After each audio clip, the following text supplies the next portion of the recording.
My husband hated me for 10 years, but he used every means to force me into marriage. During the passion of our wedding night, I went back 10 years to when he was at his lowest point. I tried to run away, but he cornered me. Juliana dared to dodge me again. Unexpectedly, the man who'd hated me for a decade nearly lost his sight for me. This time, I chose to marry him willingly. Sebastian Foster hated my family for more than 10 years. After achieving success, he used every means possible to force me into marrying him. But before our wedding night was over, I somehow traveled back in time 10 years. To when he was at his lowest point. I shivered and planned to stay far away from him. But the younger Sebastian cornered me.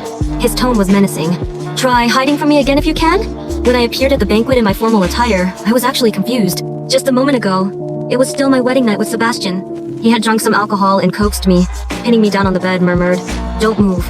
The usually quiet and reserved man almost exhausted me. And the next moment, I was standing here, chilled by the blast of air conditioning.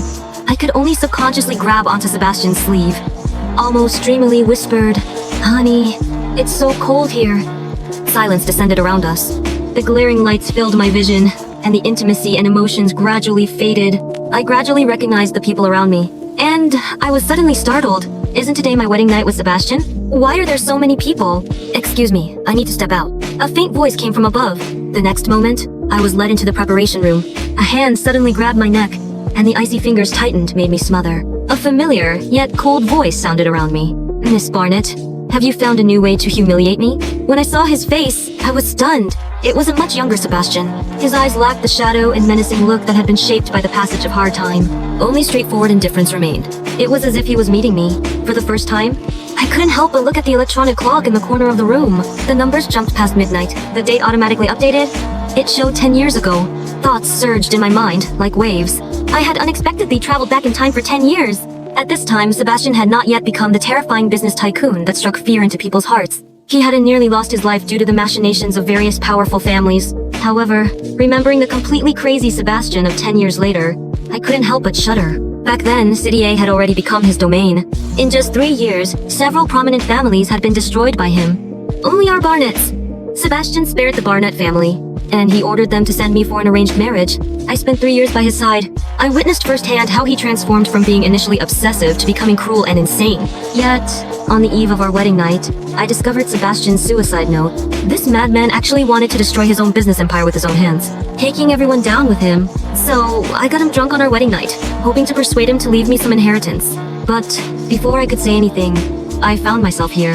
At that moment, looking at his young face, my heart leaped with joy. What could be better than returning before the villain had fully matured?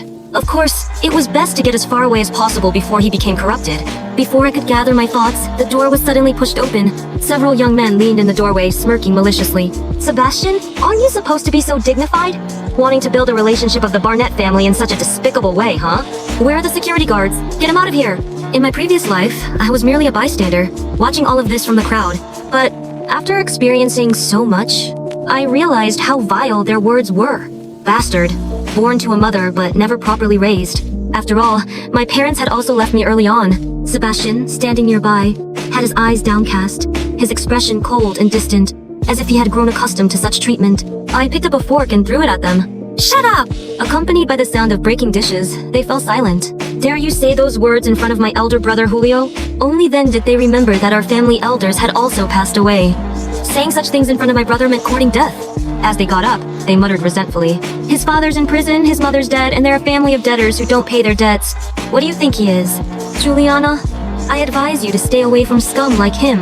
This was the first time I heard about Sebastian's background, and I was momentarily stunned. Hadn't his parents died of illness? Meeting Sebastian's cold, emotionless gaze, I couldn't help but take a step back. Then, incautiously, I bumped into the door. A hint of mockery flashed in Sebastian's eyes. "So, you're scared?" Sweat broke out in my palms. "No." Sebastian slowly approached me, finally cornering me. "Then, why are you speaking up for me?" "I just thought it was nasty.